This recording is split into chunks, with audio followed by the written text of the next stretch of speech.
Ef Sigrún myndi setja 3.450.000 krónur inn á banka, þar sem ársvextirnir væru 9%, hvað ætti hún þá eftir 7 ár?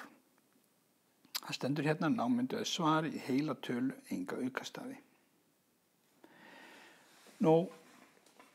Það sem ég geri, ég set upp upphaflegu upphæðina hérna, 3.450.000 og ég ætla að margfalda með vöxtunum 1,09 af því að þessir vextir, þeir bætast við eftir hvert ár. Þannig að ég margfalda þá með 1,09.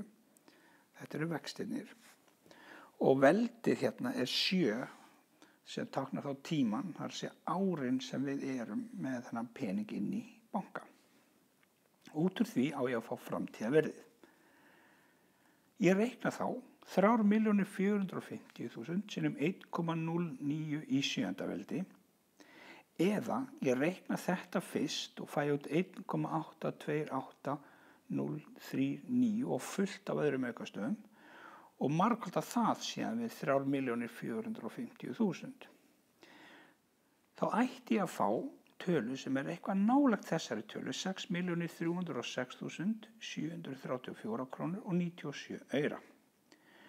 Ef þú margfaldar með þessari tölu hér, 1,09 í 7. veldi, þá færðu út nákvæma tölu af því að allir aukastafnir eru innbyggðir inn í þetta.